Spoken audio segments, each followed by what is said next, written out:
wheels this time. All right. Hey, y'all. Welcome to another episode of Lakers Therapy for Saturday, July 8th. My name is Paul, and with me today is David. What's up, everybody? If you're listening, please do us a favor and like and subscribe to our channel for more Lakers content. So it's the offseason, and today we're going to talk about the NBA draft, Lakers picks, who we picked up, NBA free agency. Of course, we got to talk about some of the guys that we picked up, also who resigned, and Summer League. We're 3 games in as of today, so there's some stuff that we can talk about. But let's kick it off with the NBA draft. David, I want to kick it over to you. What was your overall takeaway from draft night? I think we drafted as well as we could. I mean, we traded up for that 40th, right? Which I thought was a good decision. We've been doing that anytime that we can just buy our way up the ladder, which, I mean, for our organization, as much money as they make, I feel like they should be doing something like this every season, you know? I think so, for sure. Yeah. I agree. Yeah. What do you think about though? Like, there was like, I didn't know how to take this draft, right? I don't know. Like, are we going to keep the pick? Are we going to trade the pick? Obviously, we needed some help. I think we could talk about free agency, which went well, but like that was after the draft. Like, were you expecting a trade or not? I mean, I was expecting a trade, to be honest. I mean, as much as this draft class was highly touted, saying that, like, because they said 1 through 5 was very high and the rest were grouping together in terms of talent. Me just trying to predict what Pelinka's thinking and what LeBron is probably pushing for behind the scenes, was another like stud role player that can help them now. But, hats off to Pelinka because he went through the draft because he's like, oh, I can do that without trading. So we can get into that more later.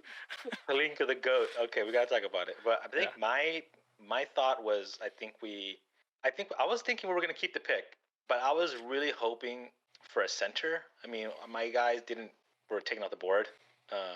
But I'm happy with the picks. But I did kind of expect there to be something a little bit else. But I think it just didn't shake out that way. There wasn't a lot of movement. Everyone wanted to keep their picks. I think people probably didn't want to trade too much in order to take a pick, even though it was a pretty deep draft. I'm happy with who we got. We got Jaden Hood-Schifino with the number 1 pick. Big guard coming out of Indiana. Someone that I think we can... someone that I think seems to be... like reliable, someone that can make good decisions as a lead guard. He seems to have like an NBA body. He's built a little bit bigger. Yeah. He's built bigger than a lot of the other rookies that I'm seeing. I think he has some deficiencies specifically with his outside shooting. I think it's just not there. Yeah. But I do like what I'm seeing so far in Summer League, and I think that he's someone that maybe we can grow into, like, maybe potentially a lead guard for our future. I don't know what do you think about JHS overall? I mean, I think he's like a safe pick for us, right? Like, we didn't know what we were gonna do with D'Lo. We didn't know if we were gonna get Austin Reeves back. We didn't know if we are gonna re-sign Dennis or get another backup point guard somewhere else. So they're like, okay, worst case scenario, if all these dudes leave, we need a point guard, right? So there's that. I think he's a nice player. He needs to work on the outside shooting. I think he's just not used to having defenders his size, right? At the 1. That's true. Like, yeah. He's a big guard, but he's not the only big guard at this level. And we're like, dudes are switching all the time, so he's gonna get taller defenders that more than he's used to. So he needs to acclimate himself to that, right? So if he can take that step with our development or our G League team or whatever, he can get pretty good. Yeah, and I think we'll talk about what we're seeing in the Summer League. I think what I saw from his tape when I was watching his draft, I was watching all the draft takeaways and stuff. Mm-hmm. He looks a little bit like DeMar DeRozan with that pull-up game, with the 2. Like, point. I'm like, who does so many? He shot so many jumpers in college that I was like, who is this guy? Yeah. Everyone else is shooting threes. or whatever, they got a different game. But this guy shoots a lot of jumpers, and if he can get that outside perimeter game going, he might be a nice player. And not just some guy that we keep on the bench. Maybe he has a potential role in the future as a lead guard. But what I like is that he's physical, he's big. All right, I'm going to spoil something for summer league part, but I'm seeing a lot of free throws. He's been shooting a lot of free throws. Means he's driving to the paint and he's okay with contact. Anyways, JHS, I like it. Yeah, I like it too. But I mean, I like the number 18th pick a lot.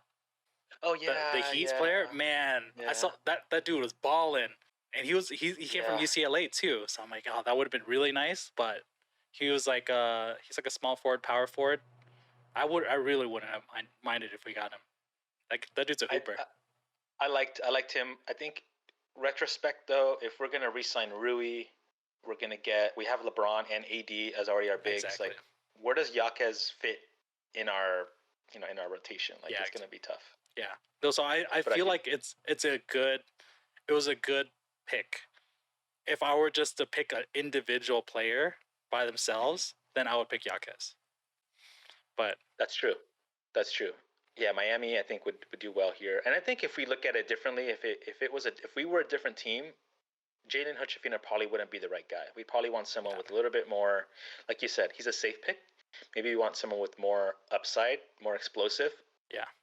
But I think for us, I'm great. Yeah, good. I think there's nothing wrong with that pick. Yeah. So we also drafted Maxwell Lewis in the second. I think we have some undrafted guys. We have Colin Castleton. We have Demoy Hodge. We have Alex Fudge.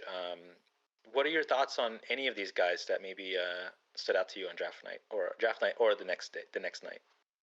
I liked the Maxwell Lewis pick. He should have went much sooner in the draft, in like the 20s, but he slipped all the way to us in the 40s, which was think definitely draft him. You get the best player available, right? Yeah, that's true. He has the physical tools to be a good defender. I mean, seeing him a little bit after summer league or during summer league, he's showing glimpses of what he can do at that size on the wing, which is nice. I liked his interview. He's saying he needs to come in, rebuild himself from the foundation up to like learn to do all the little things again, which is great to hear from a rookie. So, I'm expecting good things from him. Yeah, he needs to put in some work, but I do see that we could see some 3-and-D potential with him. Yeah. And we needed a wing, so we picked one up, and he was someone that we had highly touted, so that's good.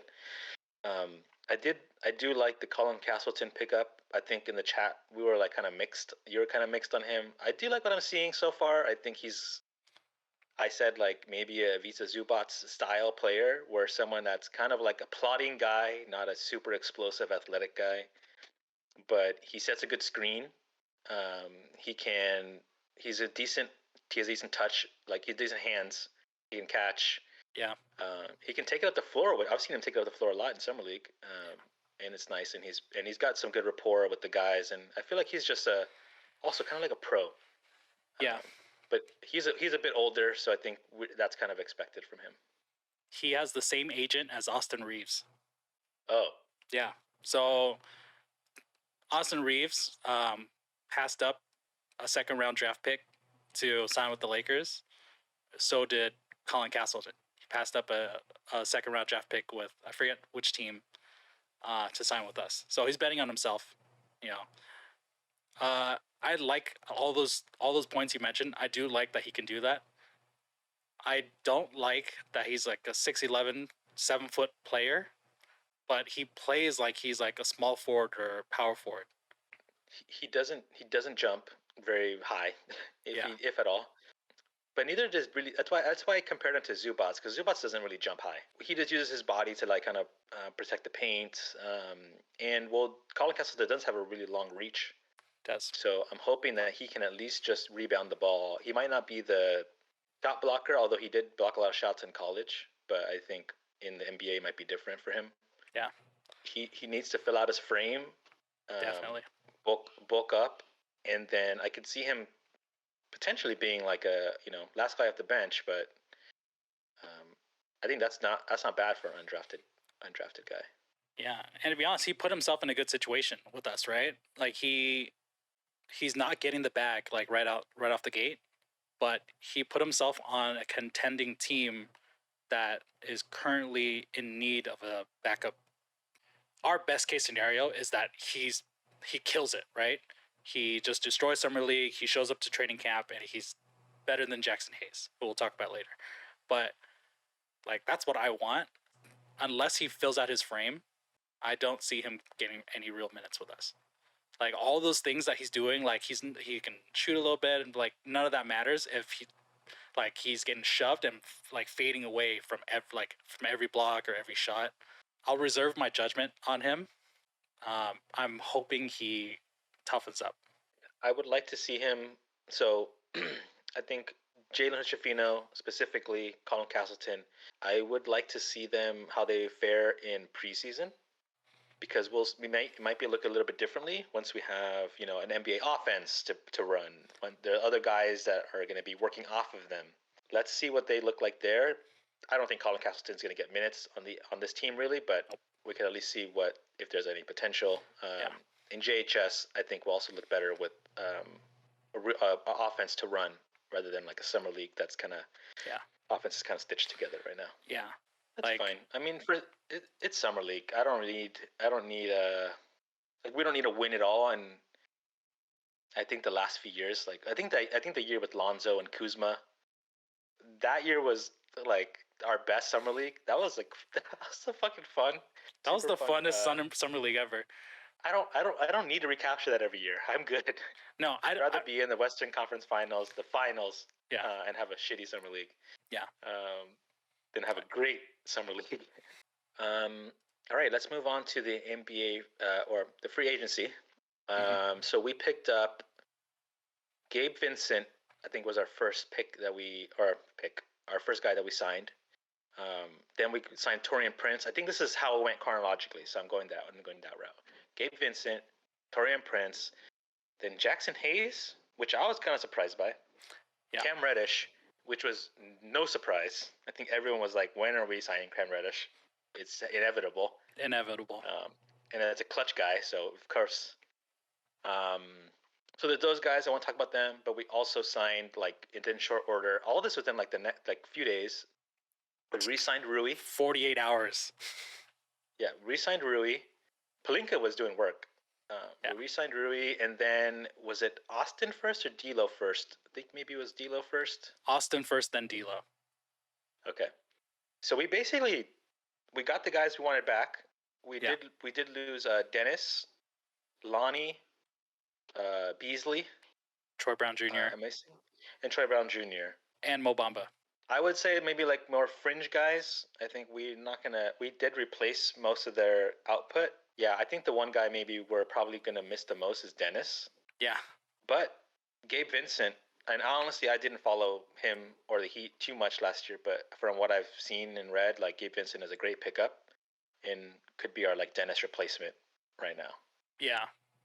I mean, it's tough because Dennis, he did things that didn't show up on the stat sheets all the time, just setting the tone on defense as a backup point guard. All those games where he was just in all of the other teams' heads, right? That game where he was messing with Draymond. I love that mentality, and I feel like we did lose something by him leaving. I hope that Gabe Vincent brings his own unique energy, because if he doesn't, then we lost out by trading in Dennis. Yeah, we did cover that game. So we do have some takes on Dennis and his antics in that game. Yeah, Gabe Vincent, I think he's going to be another solid guy to throw into the rotation. I think I agree. What I miss with Dennis is maybe some of that tenacity. He does bring the intangibles. He's got some dog in him, as they say. I think Gabe Vincent going to have some dog in him too. Yeah, he's not a scrub. Yeah, so I'm really happy with Gabe Vincent, and I look forward to seeing him in preseason. Look forward to seeing him in the spelling D'Lo, as a backup to D'Lo. So 2 takes I've heard about Gabe Vincent. One was that his his stats were opposite of D'Lo's. D'Lo had a great regular season, poor playoff. Gabe Vincent, great playoffs, poor season. So I'm guessing Pelinka is trying to balance out the stat sheets between the two of them. If Gabe Vincent turns out, really well, then D'Lo can be packaged up and traded halfway through the season, for another piece. Because I'm like, okay, if our backup point guard is just as good as our starting point guard, and he's cheaper, we can take that bigger contract and snatch up someone we need. I think Pelinka is really slick about. He's slick. Yeah, that guy's too slick. He's really slick. So Pelinka's too slick, but I think we're gonna see. I think we're gonna fall in love with D'Lo this year. I think D'Lo's gonna be. I mean, playoffs are a concern for him. He's got a track record now. Yeah. But I'm really looking forward to having him leading the squad from the beginning. Yeah. That's what I'm looking forward to. I think with re-signing him, and I think Gabe Vincent's going to be a good spell, someone that can spell him and come in, and hopefully he can build some rapport with our bench guys. So. And D'Lo's not gonna start every game. Gabe Vincent's gonna be out there starting like a good chunk of the season. Oh, you mean because of injuries? Yeah, something's gonna happen. It's like all these guys, they're gonna have bumps, scrapes, aches. They're gonna sit out. True. So Gabe Vincent is gonna start some. So I don't mind that. We'll see how it goes. Another really slick thing that Pelinka did, though, with signing him, that he signed him for $11 million instead of the full mid-level. So the full mid-level is like 12, 13-ish, but he signed him at 11. So that mid-level exception, we hold on to that. And when the buyout market comes around, everyone can offer the veteran minimum. So now we can offer a little more than the veteran minimum. Pelinka's slick, man. Yeah. We don't doubt him anymore on the Lakers Therapy podcast. Yeah. I'm really excited about Taurean Prince. It's probably my favorite one that we signed, I think. I think mostly because I just know him, and I feel like we've seen him. We played against him. We've seen him play, and he seems to be a pretty consistent role player for other teams. And he's a guy that we can trust to knock down some perimeter shooting. And he's a big wing that we can throw on some players. Yeah. Did you like the pickup? Dude, he's a 3-and-D guy. We know what we're going to get from him. He averaged half a steal, but he really nice from three. So he was shooting 38% over in the regular season last year. Yeah.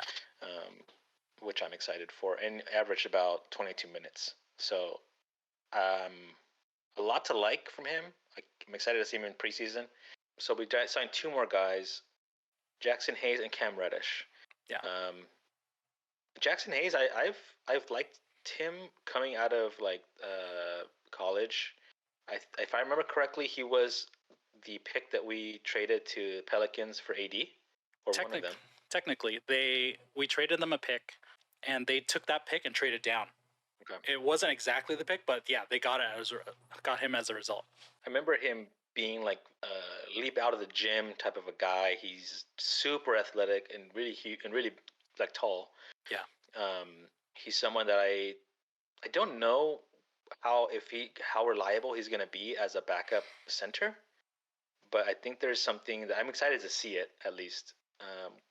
We didn't get a chance to see Mo Bamba too much, but I think with Mo Bamba you could see that maybe he might not be the best fit on our squad. Yeah. Jackson Hayes, I just honestly what I want is JaVale McGee, type of guy. He might get bought out. He might get waived. Yeah, but I don't want JaVale McGee. I mean, maybe JaVale McGee is still good, but I think we just need that type of guy that can catch lobs, that can rebound and just be reliable. Yeah, you want Plumlee. Sure. Yeah, I want Plumlee. But yeah, we can't afford him. Well, I'm excited to see it. I hope he's not our only backup big, because that's what it looks like right now. Maybe him and God, I hope it's not Castleton as our third big. Can be that guy. Cam Reddish, I'm indifferent. If he's our last, he's like a good last guy on the roster, just because I feel like he's just moved around too much. He had a lot of potential coming out of college too, but I feel like he hasn't put it all together yet. Yeah, right. Like last year, we drafted these minimum guys at the 1, 2, and maybe 3, but mostly like 2 guards, right? And they were very athletic, very good, but they were too small. So this year, we took our gambles on slightly bigger guys. So Cam Reddish, Jackson Hayes, really athletic dudes, questionable everything else. I don't hate it. I just wish we didn't gamble with that backup center position so much. I wish it was someone a little more trusted. Yeah. And I'm checking something, but I think all the guys we picked up are all under 30. Yeah. And they all kind of average on the lower end, or like, close to the middle end of the 20s. But I think that we saw when we went up against the Nuggets that we need more size, and they have a lot of young guys with size. So I think that's maybe Pelinka's approach here. When we go up, it's going to be probably against. We have to think about the Nuggets and the Suns. How we're going to match up against those dudes. Mm-hmm. And I think that's Pelinka's strategy, is going with size and try to mimic our little bit of our squad from 2020. Yeah, when we were a little bit bigger that year. I mean, it sucks because we won 2020 with size, right? And we beat the Nuggets, and the Nuggets learned from that and they got bigger. Their team just got bigger, and they beat us with size, and now we in turn have to get bigger again to where we used to be. We had high hopes for us to get, once we got to the playoffs, we were like, oh yeah, we're riding high. But there was so many things that happened that season, and it was, Jokic was out of his mind. So, out of his mind. And so was Jamal Murray. So I think they deserved it. They beat us. They deserved it. All right. So those are our new free agents. We still have, I think, two roster spots, if I'm not mistaken. Yes. One that we are probably going to wait to see who can re-sign for that next center, and then an extra bonus spot that maybe we'll wait for buyout or something. Yeah. Maybe mid-season. So we have a hard cap that 172 million, some change, that we have. Based on what we have, we can sign just a veteran minimum guy in that 14th spot. Every center that's left right now is a veteran minimum center. Yeah, I think by today, like many of the guys are off the board, right? So yeah, I think we just saw that Dario Saric just got signed to the Warriors this morning or yesterday. Yeah. So I think all we have left to pick from is Biyombo, which I'm hoping is our guy. Yeah. Me too. Christian Wood, which I'm not sure if he's seeing if he can get more money from somebody, or if just nobody wants him, which is crazy. Nobody wants him. He's just not a defender. He's just a big guy that's gonna stretch the floor, but he's not gonna be a reliable defender. That's the problem. We have Biyombo, who's proven he can defend a few years ago. But he can still defend, he can still rebound, but can't do anything other than dunk. I think that's Darvin Ham can probably work with that. If it's just like, we know your role, you know your role, we know your role, just dunk and protect the paint. Don't try to dribble the ball. Don't try to shoot the ball. Just pass it up. And know your role. Yeah. Or they go Christian Wood, who's more skilled offensively, but gives you nothing on defense. Yeah. If we draft Christian Wood, that means AD is going to have to spend more time protecting the paint and be more time on the floor and not going to be helping him. But we'll see what they do. It could also be like a opportunity for Pelinka to see, like, okay, if we get Christian Wood, we can flip him. I don't know. Maybe there's something there, but all right. So those are the free agents. And then the guys that we signed, Rui, super excited about that. D'Lo and Austin. I'm not sure what to really talk about this other than kudos to Pelinka for pulling it off. Mm-hmm. I think these were the guys we wanted back. These guys we needed back. And I think the Austin deal seems to be specifically more favorable to us because I think no one put an offer on him. And we were worried that we weren't going to be able to afford him. I think you were worried we were not going to be able to afford him. Yeah, I mean, the possibility was there. in retrospect, looking back, the only team that could have signed him was the Spurs, and the Damian Lillard news dropping that he might be interested in going to San Antonio helped us. Them signing Victor Wembanyama helped us because that poison pill in year 3 that anyone would have had to pay him is a really big deterrent, especially to a team that just drafted a number 1 pick that will end up extending him for a fat chunk of change in that time. So they didn't want to pay it. So it sucks for Austin because if it was another year where teams had more money to play with, he probably would have gotten that offer sheet. But the Lakers made it known. Whatever you offer him, we'll match. If you just look at this list of guys that we just signed or re-signed, that's a nice team. Yeah. We're gonna start D'Lo. We have to start Austin. I don't know if Rui starts. Does Rui start? Rui starts at 4. So okay, if we're just gonna we're gonna do a starting lineup. It's D'Lo, Austin, LeBron, Rui, and AD. Yeah, that's what you think. I do think that if we want to play LeBron more as a power forward, I could see Taurean Prince in there. But yeah, I don't know. I'm not sure. I want to see him preseason and see what happens. But yeah, if those 3 guys are in the starting lineup, Rui, D'Lo, and Austin, that's nice. Think about that starting lineup, right? D'Lo can play 1 to 2. LeBron can play 1 through 5. Austin can play 1 through 3. Yeah. Rui can play 3 through 5. AD can play 3 through 5 ish. Yeah, it's gonna be interesting, but it's exciting. I think this is probably the best we could do in free agency. I think Pelinka just knocked it out of the park. Yeah, and I think that's kind of what we've been seeing on the web too.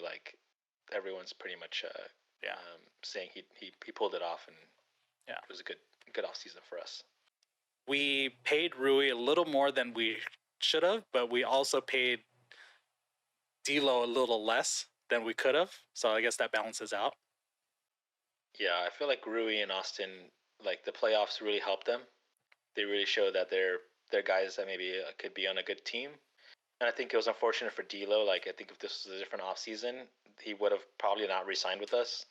I think he didn't have a good showing in the playoffs, but I think we're getting a bargain on him, and let's see if he can ball out this year and prove the doubters wrong. I'm excited for this whole team to have a training camp together, go into the season, and not start 2-10 to the beginning of the season. So that seems like a lifetime ago. Yeah, man. We started 2-10. That first game against the Warriors was exciting. We lost it, but then after that, it was fumble after fumble. We couldn't do anything right. It really comes down to if our starters can stay healthy, right? So it's really good that we got reliable. Pelinka pretty much switched out the entire bench, right, with the exception of Vando and Max Christie, because he's we can't depend on you guys in quality minutes to keep a lead for us. So we're gonna get rid of you, bring in guys who we think can, and maybe our starters can sit out more, and hopefully. So I think that was a good strategy. Yeah, we did also exercise our team option on Vando. I think that was one other thing I guess we could bring up, but that was a given. That was a given. We weren't gonna say no or give him away on that. All right, I think we can talk about Summer League. So after what we're recording, there's been 3 games so far. Mm-hmm. But we played against the Spurs, played against the Heat. Yeah. Those were the California Classic games where we played up in Sacramento. And then Summer League just kicked off last night. We got to see some Wembanyama action. And the late game, I think, was the Lakers went over the Warriors, which we pulled that one out and we won that game. Yeah. There's some exciting stuff to talk about with this Summer League squad. Before the pod, we were talking about getting a new coach. We lost Miles Simon over the offseason to Frank Vogel's staff in Phoenix. And he was doing really well training our guys in Summer League and on off seasons. So now we got a new guy, so it's a little bit different. Yeah. We lost the first 2 games, but I really liked last night's win over the Warriors. I think the big takeaway is Max Christie's development. I mean, that kid is kind of on fire right now. Yeah. Yeah, go ahead. I don't know what if there's anyone that's standing out to you or anything that you'd like to key in on. I mean, I didn't like the way. Well, first of all, offensively, I've been impressed with Max Christie over those last 3 summer league games. Right. I wasn't impressed with his defense the first 2 games. His defense last night against the Warriors, from the highlights I saw, were a lot better. He was a lot more active, and he's using his size a little more. I don't know if it was like him shaking off the rust in those first few games, but yeah, he's looking like he wants minutes. He wants like real playing time this year. So let's hope he keeps that up. The other players, they look like first year summer league players.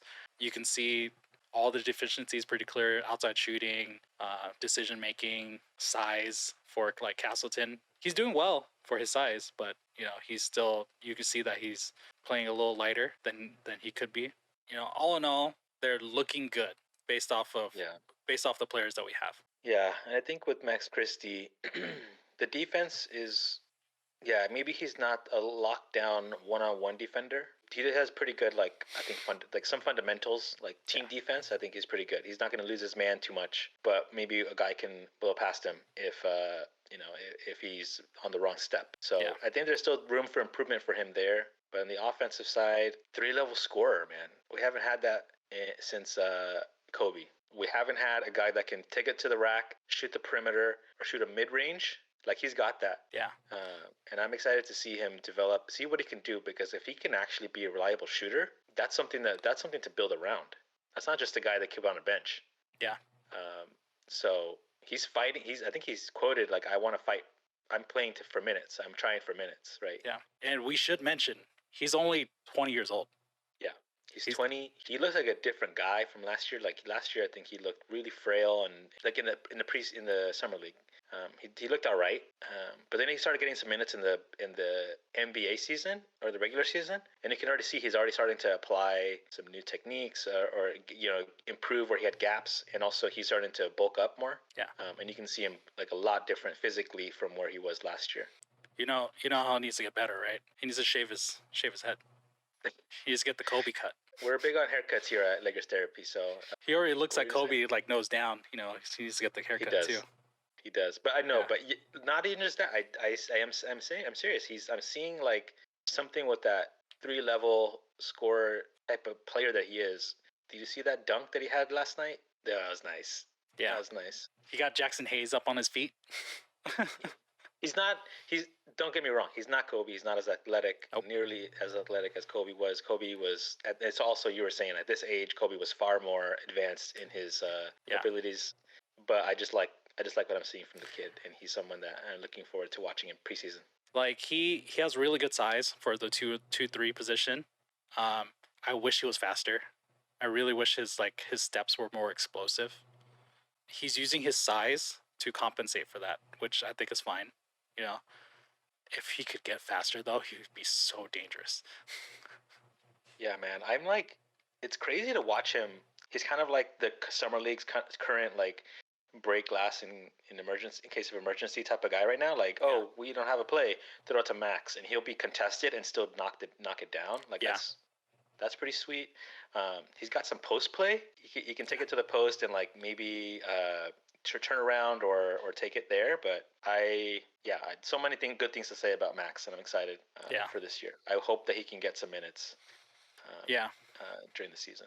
I mean, it's what we needed from him, right? Like, if he wasn't playing well right now, then we would feel a little light, because he's our backup too right now. Yeah. I know Taurean Prince can play a little bit too if needed. Who else can play the backup too? I think that's it. Right. So if we need Taurean Prince on somewhere else, then and Max Christie is our only choice, I'm so glad that he's putting in the work right now, because this could be his moment, and we need him. There might be some more we're missing, but it's going to be Gabe Vincent, Taurean Prince off the bench.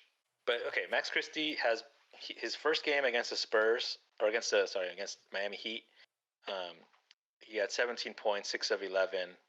The next game against the Spurs, 7 of 13 for 25 points. And then last night, 6 of 11 for 22 points. So he's shooting a lot of jumpers and he's efficient, which is nice. Yeah. So cool to see. It's just summer league, but it's just summer league. We can work with that. We can work on that. All right. Before we wrap up, there is also Colin Castleton, who's looking pretty decent in summer league. We talked about him a little bit already, but he's looking like somebody who, at the very least, he's a main guy on this team. And let's see if we can develop more into something even better. Maxwell Lewis is doing some things. He's kind of inconsistent, I feel like, right now. But oh wait, we got to talk about Jane Hood-Schifino. I think with him specifically, the one thing that we wanted to see what he can do. I wanted to see what he can do in preseason or in summer league, but he takes a little bit to get acclimated to each game. I feel like every game that I've seen so far, maybe this is just me, he's starting a little slower. He's a little hesitant. He's a lead guard. He needs to have the ball in his hands to affect the game. And if it's in someone else's hands, he's a little lost, which is fair. He's just first NBA type of game. The more he gets comfortable, the more he starts to drive. I think third quarter, fourth quarter are where he's starting to really feel like himself. Yeah, he seems like a player that does well when he can control the pace, right? That's why he's a good point guard. And I think he doesn't understand this pace yet, this summer league pace, with a team that he doesn't know at all. Once he gets, into an NBA game, it's an even faster pace. And he won't be able to control that. He needs to learn to acclimate himself. Let's be real. Like, summer league it's frenetic. It's chaotic. Yeah. It is like no one knows what they're doing out there. Yeah. They might have, there's some semblance of an offense with some guys, but some others there's not. And I think for a point guard to come in and like try to manage that group is probably difficult, but maybe we're just giving him a little bit too much slack. There's some other guys that have balled out. Look, he got drafted to the Lakers, right? We are arguably the most critical fan base in the league, right? So the fact that we're like not just completely throwing him under the bus at this point is pretty good, right? It could be a lot worse. Like, there are other drafts that I remember us ripping apart these dudes in summer league already. Yeah. So he's up. He's going to go up from here, obviously. He's someone that I'm still really high on, regardless of some of his like issues in the preseason. Like, he's really, really poor from three. That's clear. Yeah. But would like to see him, develop more. Look, if Phil Handy could work with Rui and give him that like 3-point shooting boost, I'm hoping for that across the board with everyone. Yeah. So I think we need to make like Phil Handy like some sort of executive something after a couple more years, because he can't ever leave. We need him forever on the Lakers. I don't want what happened to Mal Simon to happen with Phil Handy. If it's a contract, I don't think. If it's a head coaching job, I don't think anyone's going to get in his way. But isn't he already like our second in command, essentially, like our first assistant? Yeah, probably. Like he's got to be at least considered one of the top assistants on Darvin's staff. But anything else to cover on summer league, or I think that's about it? We can wrap it up. Yeah, let's wrap it up. All right, everyone, that does it for today's show. Please make sure you hit the like button and subscribe to our channel for more Lakers content down below. Thanks. Peace. Peace.